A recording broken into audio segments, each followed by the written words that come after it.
Right everyone, it is Finn here and welcome to my African team of the season, where today we're going to be looking around Europe and choose the best African player from the 22-23 season in every single position. Now as we know, the 22-23 season was an absolutely brilliant year for African football, especially seen at the 2022 World Cup. But of course, on top of that, we also had some brilliant performances, so today I thought we might as well take the best African players throughout Europe and put them into one team. Okay, I like it, Picasso. Now, of course, I know this might sound a tiny bit crazy, but not everyone on the internet necessarily agrees with everyone else.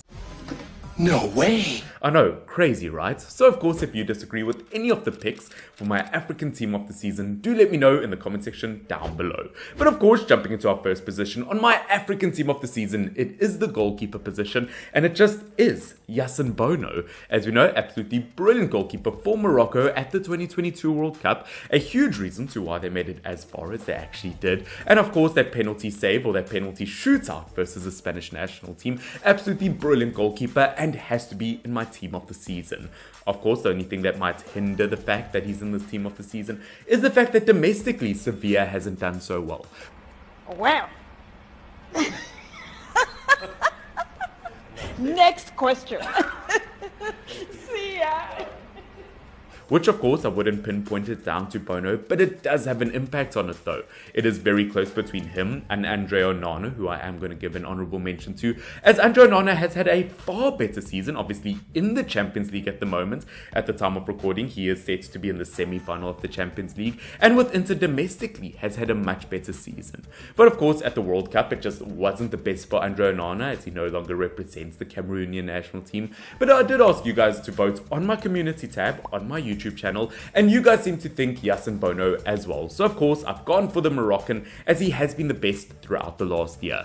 Of course, heading into my best African defense from the last year, heading into that right back position first, it is going to be Hakimi, and in the left back position it's going to be a tiny bit of a weird one, as I've gone for Masuaku.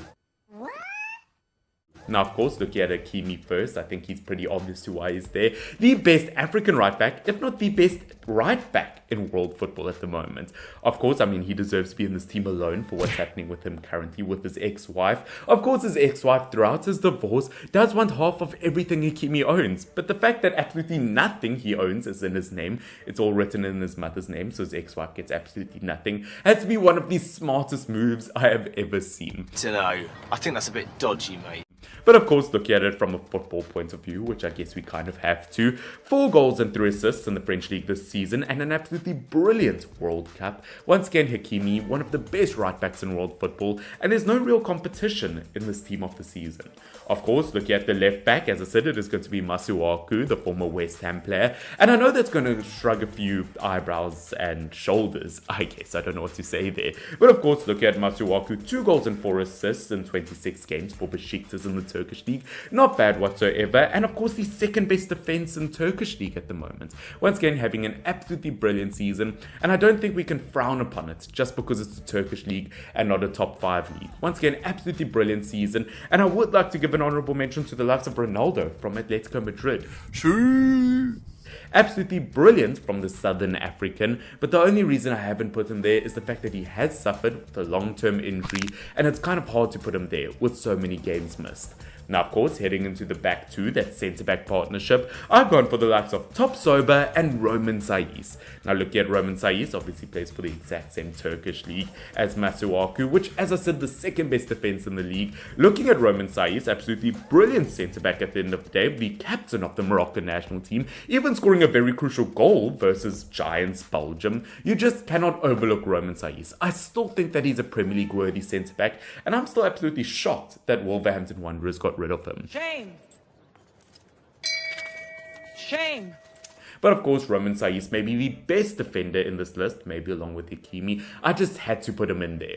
Now, of course, as I said, I've gone for Burkina Faso's very own Top Soba as the other centre-back, and obviously been brilliant with Bayer Leverkusen, has played every single game in the Bundesliga this season, and at the time of recording is set to maybe be in the semi-final of the Europa League, also scoring a very crucial goal. Once again, look at Top Soba, absolutely underrated centre-back, and I'm sure within time will move to a very top Champions League club. Once again, in terms of defence, the only other honourable mention I would like to mention is Bassi, obviously the Nigerian centre-back, currently playing for Ajax, Ajax, who once again has had a really good year. But the fact that Ajax obviously knocked out of all European competitions, and of course on top of that, once again, Ajax aren't even top of the Eredivisie at the moment. It's very hard for me to put him there, but I'm sure within the next year or two, he'll work his way up. But of course, ladies and gentlemen, moving into my midfield three, I've gone the likes of Cameroonian, Zambo Ngwiza, I've gone for Ghanaian Party, and of course, as an attacking midfielder, it's another Ghanaian with Mohamed Kudus. You're joking. Not another one? Now, of course, talking about Mohamed Kudus first, because I might as well. I don't think there's a player I've spoken more about on my YouTube before, because I absolutely love this man. I mean, 11 goals and 2 assists in the Eredivisie this season, 2 goals or 4 goals and 2 assists in the Champions League this season, a goal contribution every game. And on top of that, 3 goals or 2 goals in 3 World Cup games. Mohamed Kudus has had an absolute season to remember, and at only 22 years old, one of the brightest African stars out there, I just had to put him in this list. Of course, if you guys haven't seen, I've done a whole video dedicated to where I think Mohamed Kudus should move to next. Of course, if you haven't seen it, it should be linked up above or in the description down below. Please make sure to check it out. But of course, look at our other 2 midfielders. I've gone for Ngwiza and Partey. Now, of course, I would like to give a serious honourable mention to the likes of Amrabat. Obviously, had an absolutely brilliant World Cup with Morocco, one of the best players there. But in terms of domestic season, I just had to put both Partey and Ngwiza there. Obviously, Ngwiza, part of a Napoli team, a brilliant Napoli team who could win the Serie A for the first time in 30 years. Obviously, in terms of goal contributions, once again, 2 goals and 4 assists in 28 games. Not bad for a defensive midfielder. Was brilliant at the World Cup, and I just find it way too hard to leave him out. Obviously, looking at Thomas Partey, once again, vital in Arsenal, maybe winning their first Premier League in almost 20 years, and once again, also a brilliant World Cup. Once again, these aren't players that are necessarily going to have high numbers in terms of goals and assists, but once again, as defensive midfielders, they had the best seasons that they possibly could, which, once again, as I said, I do want to put Amrabat in here, but I just don't find space for him. That's what she said.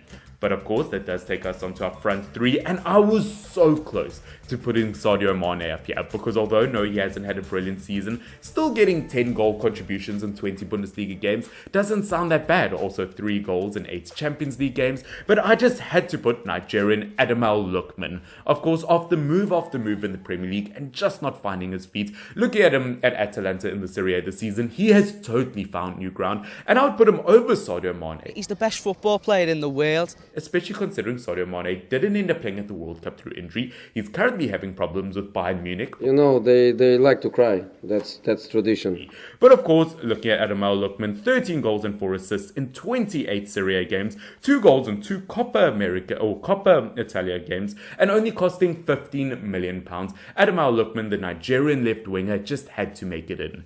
In terms of a right winger, once again, there's no other than Mo Salah, because looking at Mo Salah, people seem to not be talking about him anymore, saying that he had a really bad, underwhelming season. Which 15 goals and 7 assists in 30 games, he's really picked it up. I think it's just due to how high his expectation is nowadays. But of course, 22 goal contributions in 30 games, once again, absolutely brilliant. 8 goals in 8 Champions League games. I mean, it's alright, like... Mo Salah has had an absolutely brilliant season, and it's just because he's being compared to the likes of Erling Haaland in the Premier League now. But of course, that does take us to our striker position, which I don't think anyone's got any guesses here. I think you all know exactly who it is, with Victor Osimhen. 5 goals in 6 Champions League games, 21 goals in 24 Serie A games. The second top goal scorer in Europe under Erling Haaland. It is Victor Osimhen, which the Nigeria has had an absolute season to remember. Has about a price tag of £150 million. Once again, Victor Osimhen is one guarantee that has to be in this team.